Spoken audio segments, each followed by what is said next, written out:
Welcome to Cosmic Comics, Games and Collectibles, your zen of geekism.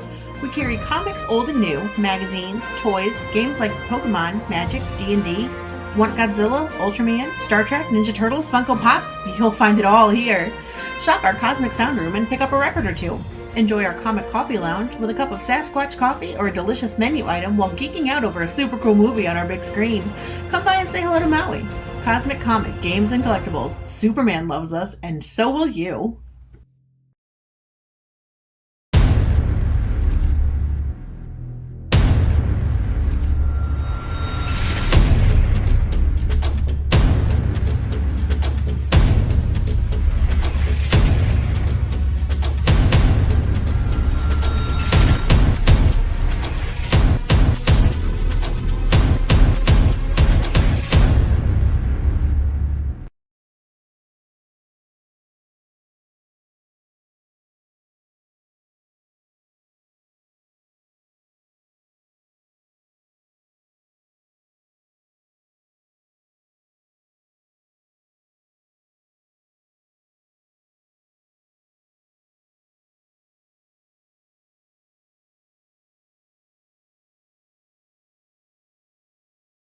Good evening. It is time for the LCS guys. I'm RJ Carter, Senior Managing Editor here at CriticalBlast.com. And with us, we have Mr. Michael Tierney, former LCS owner, now mail order guy in Little Rock, Arkansas. Michael, how you doing tonight, man? Doing great. How are you doing today, RJ? You know what? I slept in a little bit this morning, and that made the rest of the day just kind of go by too quick. I was like, didn't I just have lunch a couple hours ago, and now it's the sun's down. It's my day started late too. I started out with being in Arkansas, you don't have a pro team, so everybody follows the Arkansas Razorbacks in football and basketball like that. And when you lose a game that's had like about 105 points scored and you lose by 1 point, that's a heartbreaker. That's how my day started. But hey, at least they were competitive. Oh yeah. I mean, let's let out a woo pig suey. Supposed to do it 3 times, but we'll skip that part for the audience. We'll skip they're probably already wondering. Oh man! But that is the official hog call. You do woo pig suey, put your hands up, go woo pig about 3 times, and end up we actually do the woo pig 3 times. Then you do the suey on the last. Oh well! Just in case anybody's curious how to do the Arkansas hog call, you got to call the hogs correctly. That's it. There's a pattern. Yeah, I should, and I should be able to get to the games now that I'm living right here above Fayetteville. Oh, I mean, it's I could get to Fayetteville from here in a half an hour now. Yeah, and there are a lot better games now. It's kind of funny because I talk sports in my stores all the time, and every now and then I'd have customers traveling through the state because people would make me one of their stops when they travel cross country, and they were always like, "Man, I've never been to a comic book store where they talk sports before." But yeah, we talk sports. Well, yeah, comic book nerds are typically not very sporty types. But yeah, we were at my stores, so yeah, there's a lot of talk. I mean, we talked about everything. Even politics could be discussed in my stores. I had a simple rule to just respect the other person's right to have an opinion that's different from yours and everything we find. And there were times I had to side with people I disagreed with because I could tell felt like they were being ganged up on. So I wanted everybody to realize that their opinion is important. And so anything can be discussed just as long as you show respect for the other person's opinion. That was my only rule. Well, it's been a fun week. I have gotten out a crowdfunder called the Sin Killer. Cool. That came from Portugal, and Critical Blast Logistics answered the call, and I've been tracking them around the country. We're about 50% delivery. Everything's been sent out. So no effect on the postal slowdown for you yet? Not yet. Yeah, that postal slowdown that we're paying more for. Yeah. Increased payment for less service. Yeah. And fortunately, these were all media mail. It doesn't look like the media mail rate increased again since they did just increase it in August. I think that have had a hard time explaining to how to increase it again in October. I have seen media mail take 3 weeks to deliver. It's like they tried to explain to me at the post office. They consider media mail like a redheaded stepchild. They're like, we'll get to it if we feel like it. And they wait until they got so much weight before a truck will come and get it. So if you drop it off in Podunk, Kansas, it could be there a while before it leaves the building. But, well, the other person on the route has anything to deliver or not. Yeah, and it's weird I come because from it's like, Kansas. I know how small and sparsely populated that can be. oh, yes. And I dropped, they all went out in one basket, and then they all went from here to Memphis. Every single one of them. Didn't matter where they were going, they went to Memphis. And then the very next day, one of the deliveries in Florida was delivered. I'm like, this person has photos of the Postmaster General with farm animals is the only thing I could consider, because it was media mail and it was 2 days. Everything else still sitting in Memphis, and it's just now sort of trickling out. Half of it's out. Half of it's been delivered. The other half is within at least the district of where they're going now. But this was interesting because it's like everybody who ordered a book, the guy was sending out original art pages to everybody. If you ordered a book, you got an original art piece. Cool. And he's a really good artist. Marv Studios is who's doing that. And so they were oversized. So I'd say, I can't ship yet. I've got to get flats that I can put these art pieces in, because I'm not going to, they were bigger than a magazine bag and backer. And they were taller than a Gemini mailer. So I was like, no, I'm not taking chances with original art. BCW has a size called print size that actually might fit that pretty good. I might have to look into getting those. I've got these flats. They're working out pretty good now. But yeah, if somebody wants to store it in that, I'll leave it to them. I'll probably get the print size later. BCW, I can never get stuff from. They are... you kind of got to make sure you, they have this back order thing. If one item on your order is back ordered, the whole order waits until that one shows up. They don't ship out, in part. And they're back ordered on a lot of stuff. James Lee, the writer of The Steins, is in the chat. Welcome, James. Glad to see you out there, man. James has been a regular on our open mic night every Sunday night, and he'll be here for at least the next week. I think the next 2 weeks. He said James got a better job, so he's going to have to start working Sunday nights now. So better pay, but if I got to work Sunday nights, I got to question whether that's a better job.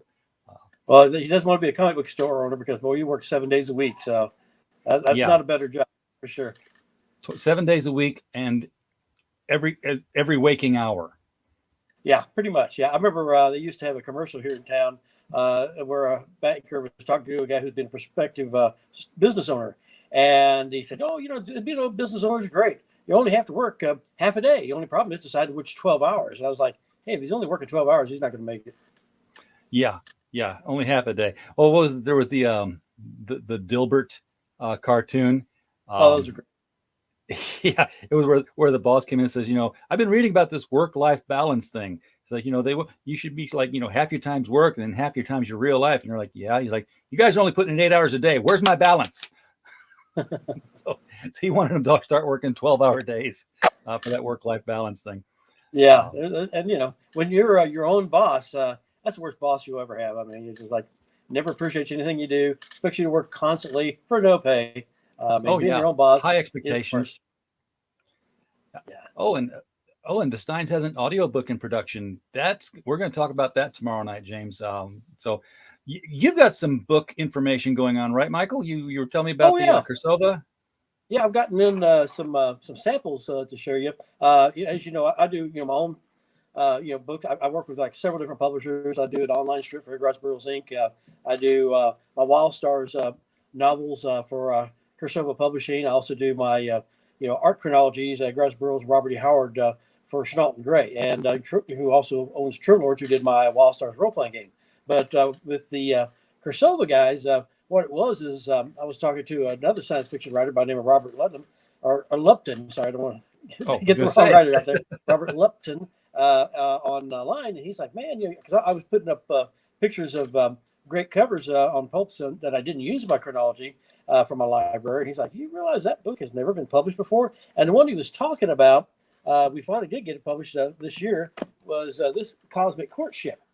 And it was written by Nathaniel Hawthorne, who's kind of like a forgotten writer. And I mean, this is before science fiction was really established with what science fiction should be. And I mean, this is just getting fantastic reviews. We put it out. It's sold really well. It's now available for sale on Amazon, Lulu, if you want the hardcover, a magazine, paperback, hardcover, just all sorts of different formats. But so what we did. And that's Julian Hawthorne. That's Nathaniel's son, Julian Hawthorne. Nathaniel's son. And, Nathaniel probably would have become a bigger name writer than even his father, because he's certainly a lot more prolific. And he wrote everything from travel logs, fiction, nonfiction, the whole show, even critiques of his father's writing. But the way, that his father wrote a book about the Scarlet Letter about an adulteress, well, he was an adulterer. Now, that's not what got him in trouble, but he had two families to support. So that made him susceptible to scam artists. And there were some guys who were like, hey, listen, Julian, we got this silver mine up in Canada. We want you to be our front guy for it. He's like, hey, sure, cut me on in for a piece of that.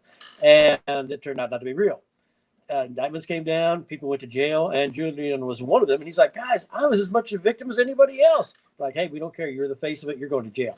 And it kind of embittered him a little bit. Yeah, ruined his life, ruined his career, ruined his reputation. Well, once he got back out of jail, he started writing again, but he didn't have the opportunities he's had before. And so he wrote a number of stories with All Story. Only one of them was ever reprinted. It was called The Absolute Evil, about a werewolf who's a New England preacher. Now, when they reprinted it, they're like, hold on, a New England preacher is a werewolf? It's going too far, even back then especially. And like, okay, he's a professor. We're going to change that. And so it was reprinted a couple times that way. And because it was a good story. I mean, and, so there was that one and all these other stories that the people who read them think is actually even superior to the Cosmic Courtship, which is just getting 5-star reviews everywhere. And so he wrote this trilogy about a character by the name of Martha Quinn. And, Julian was really ahead of his time. You would think he was a writer for today where everybody's like, women's right, it's having real strong female characters. He was really advanced in the way he thought of the day. And so his characters reflect that. Well, so Martha Quinn, they're not all about her. She's kind of the mistress of the cult, but she's not really, but she's kind of like the focal point of the stories. And, one of them that he wrote was a ghost story and, called, Sarah Judith. Another one was a goth from Boston, which it sounds like, oh man, it's going to be gothic, cathedrals like that. Nah, it's South Seas adventure romance. And, so he did fun stuff. And so what we did is we collected all his short stories together, including one called Fires Rekindled, which is kind of dealing with reincarnation. And another one, Doris Dances. It's about a millionaire who gives up his millions so he can adopt a little baby girl, a waif that he adopted off the street corner. But his wife's like, yeah, you want the kid? You got to give me all your money and go. So he became a vagabond, playing his banjo, and his daughter Doris danced to it. It's a cute story. It's kind of funny, too, because he was so far ahead of so many things he was talking about. Like back then, the phone was his newfangled invention. And he's talking about people don't realize what kind of Pandora's box this thing opens. And it's like, man, you don't know how prophetic you were. You can see the cell phones we've got nowadays. You're like, yeah, it was a pretty good description of a phone. And but it's just it's a great story. He does some pretty good writing. So what we've done is we've collected all those old stories into 3 hardcover books, and and we're also going to collect all those plus the Cosmic Courtship into one giant book called Fires Rekindled, which is the story of the reincarnation. Now, the one with just that book and Doris Dances will have actually be called Doris Dances, but this one has Cosmic Courtship and all the contents of the other 3 books into one. As you can tell, it's a monster. And so then this was the only one that didn't have any art. So what it was, we got with a young lady by the name of, her professional name is Dark Philly. And she's done some illustrations on my Wildstar short stories in Crosova. And so she did the pencils and inks, and I did the coloring on it. And I used the coloring palette to match with the other covers. Now, something we just got in this week that is a bonus. See, they're available on Kickstarter right now. Later, they will go to sale.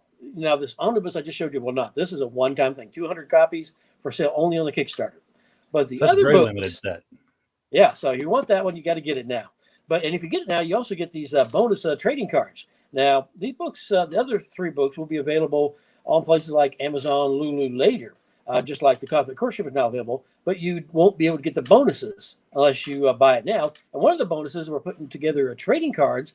Now, I did the restoration of the artwork. I mean, these were 100-year-old pulps, and so I restored art to make it look as brand new and removed the text, which that's kind of a challenging thing in itself because you're trying to find all the elements because you don't can't just airbrush it over because it'd be obvious what you did. So what we're going to do is show all the images. Like here is my artwork for the Cosmic Courtship without any text on one trading card, and then another short story, The Seraph with Judas. Now that one was done by an artist by the name of Fred J. Small, and he also did a lot of Tarzan stuff. And he did The Seraph was Judith cover. And so again, you get to see that version. Boy, can you imagine how tough that was taking all that text out on that one? Had the All Story Weekly masthead. and the text and all the copy at the bottom. And then there's another one, The Goth from Boston. And again, it's not really indicative of the story. Does that say South Seas Adventures to you? Yeah, but it's a great story. And so you get to see that. This was a guy made me think of Frank Ditch. I'm not real familiar with his work. Small had done a lot of work on Edgar Rice Burroughs, so I was real familiar with his work from my time working on the art chronology. So you get those, and then also you get to see, Dark Philly and mine cover, my colored cover without any text on it. And so you get a set of 4 cards, and the only way to get them is to buy them on the Kickstarter now. And you have information on the back cards. No rookie stats or anything like that, or hitting average, but like baseball cards. But you get a lot of extra information, details about the books and its history. Pops Van Zant is in the chat with us. Hello, Pops. Glad to have you here. Robert's talking about L. Ron Hubbard said he used to write when he was short of cash, and until the end of his life, he always thought he was short of cash. Well, that's me.